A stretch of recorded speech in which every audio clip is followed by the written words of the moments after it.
বুঝছো বন্ধু, একদিন রাত পহেলে দেখবা তুমি নাই, পৃথিবীবাসী জানবে তুমি মরে গেছো। পৃথিবীর তখন আলো ফুটবে, চাঁদও উঠবে, সিএনজিও চলবে, অটোও চলবে, দোকানপাট সবই চলবে। এই পৃথিবীর হই হুল্লুর হুলুস্থুল ব্যস্ততা, ধোকাবাজ এই দুনিয়া, কেউ থামবে না, শুধু তোমারে কবরে পাঠায়। ধোকাবাজ এই দুনিয়া প্রতারক, এই দুনিয়া কেউ থামে না। সামনের সিএনজি অ্যাক্সিডেন্ট করলো, পিছনের সিএনজি থামে না, ছাড়ি দিয়ে যায় না। সামনের গাড়ি অ্যাক্সিডেন্ট করলে পিছনের গাড়ি থামে না, ছাড়ি দিয়ে যায়। স্বার্থপর এই দুনিয়া কেউ থামে না। হ্যাঁ, বাপরে দাফন কইরা এই সন্তান, এই বউ বাচ্চারাই আবার এসার পরে ওই দিনকেই ভাত খায় না, পেট বইরা খায়। লগের ঘরের থেকে আর আইন্দা আনছে, এরা ঠিকই পেট ভরে খায়। তো ওরা না কাঁদলো বিকালে, ওরা না দুপুরে কাঁদলো, কোন ভাত খায় খা। স্বার্থপর, কেউ থামে না দুনিয়া, আলো বাতাস সব চলে, তুমি বন্ধু থাকবে। আল্লাহকুমুত তাকাসুর হাত্তা যুরতুমুল মাকাবির। আল্লাহ বলছে, বান্দা আখিরাত ভুলে গেলা, দুনিয়ায় ডুবে গেলা, তবে মনে রেখো হাত্তা যুরতুমুল মাকাবির, এরই মাঝে কিন্তু একদিন কবরস্থানেই পৌঁছে যাবে। হ্যাঁ, কই পৌঁছে যাইবা? তোমরা কবরস্থান দেখো নাই ভাইয়া? কাল্লা সাউফা তা'লামুন। আল্লাহ বলে, কবরে আসলেই আমি বুঝাই দেব বান্দা আমার নাফরমানির শাস্তি কেমন। সুম্মা কাল্লা সাউফা তা'লামুন। আবার নাফরমান হাসরের ময়দানে আসলে আমি আবার বুঝাই দেব আমার অবাধ্যতার শাস্তিটা কি। একবার বুঝাবো কবরে। তাফসীরের মধ্যে আছে কাল্লা সাউফা তা'লামুনা ফিল কবরি সুম্মা কাল্লা সাউফা তা'লামুনা ফিল আখিরাহ। আল্লাহ বলে, একবার কবরে বুঝাইবো আমারে ত্যাগ করা, আমার নাফরমানি, আমারে সিজদা না করার শাস্তিটা কি। কবরেই টের পাইবা। ওয়া ইউকাইয়াদু লাহু মালাকুন আমা ওয়া আসাম্মু আবকাম। নবী বলেন, নাফরমানের কবরে এমন একজন ফেরেশতা পাঠানো হবে, যেই ফেরেশতা অন্ধ, বোবা, বধির, চোখেও দেখে না, কানেও শোনে না, জবানেও কথা বলতে পারে না। ফায়ুদরাবু লাহু বিমিতরাকাতিন মিন হাদিদ গরবাতান বাইনা উদুনাইহি।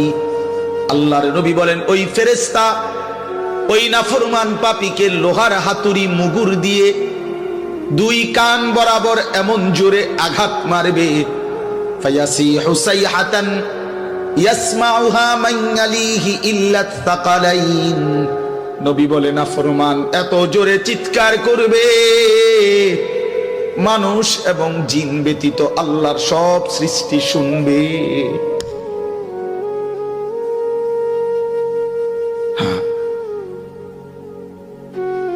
বহু কবরস্থানে এমনও হয়, গরু ছাগল রশি ছিঁড়ে লাইতে চায়, জানেন এটা? ওরা শুনে কবরের আযাবের আওয়াজ, এজন্য রশি ছিঁড়া ফেলতে চায়। প্রিয় বন্ধু, কষ্ট পাইবা, এই অনিবার্য বাস্তবতা কবর ইমানদার হিসাবে অস্বীকার করার কোনো জো নাই। পাশ কাটাইবার কোন সুযোগ, এই দল কিংবা এই দল, আমি কিংবা তুমি,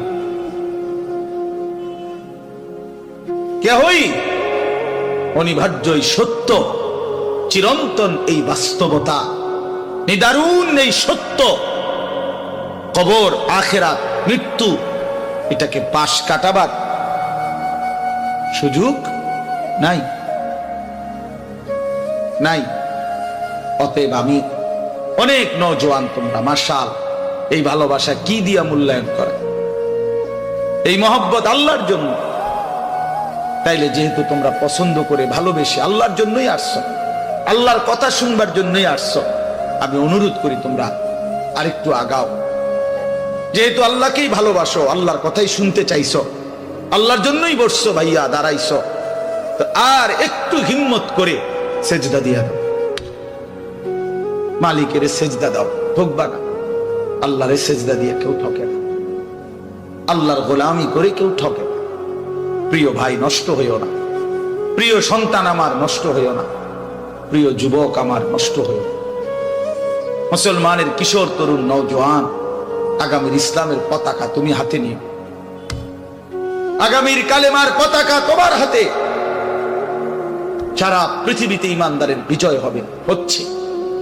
সারা পৃথিবীতে মজলুমের বিজয় হচ্ছে, জালেমের পতন হচ্ছে।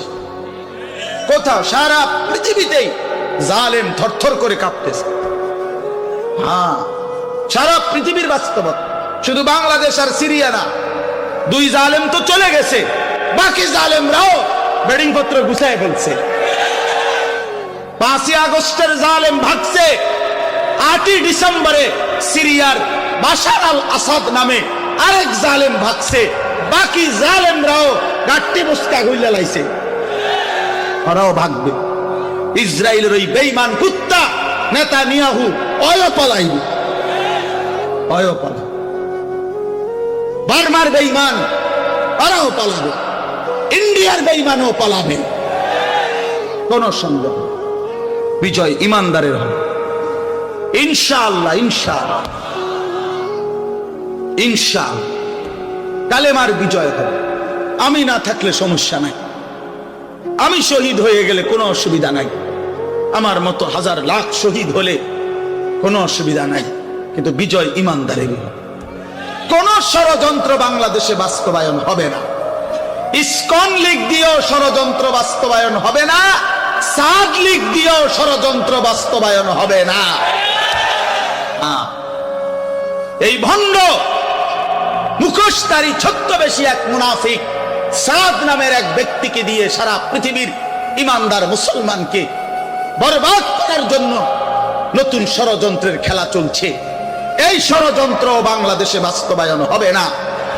ইসকনের গুন্ডারা, সন্ত্রাসীরাও বাংলাদেশে ষড়যন্ত্র শুরু করেছে, করছে। এই গুন্ডা সন্ত্রাসীদের ষড়যন্ত্র এই পবিত্র জমিনে বাস্তবায়ন হবে না। আমার জমিন কোরআনের জমিন, আমার জমিন ইমানদারের জমিন। আমরা কম হইতে পারি, আমাদের মালিক বড়। তোরা 130 কোটি বেঈমান, তোদের 130 কোটি না 230 কোটি তোদের দেবতার মূর্তি ছাড়া তোদের কিচ্ছু নাই। আমাদের আল্লাহ একই যথেষ্ট। হাসবুনাল্লাহ, হাসবুনাল্লাহ। অতএব প্রিয় ছেলেরা আমার, বাপ আমার, আমি না থাকলে কোনো সমস্যা নেই। মরতেই হলে তো শাহাদাতের মৃত্যুর চাইতে দামি মৃত্যু আর কি হইতে পারে। শহীদের পবিত্র খুন ঝরলে, আল্লাহর জমিন ছুঁইলেই জান্নাত, কোনো সমস্যা। এই জন্য আমি অনুরোধ করছি তোমাদের কাছে, তোমরা আমাদের সন্তান, তোমরা আমাদের ভাই। আমি সকল ছেলের কাছে হাত জোড় করে অনুরোধ করলাম, তোমরা আল্লাহর দিকে ফিরে আসো।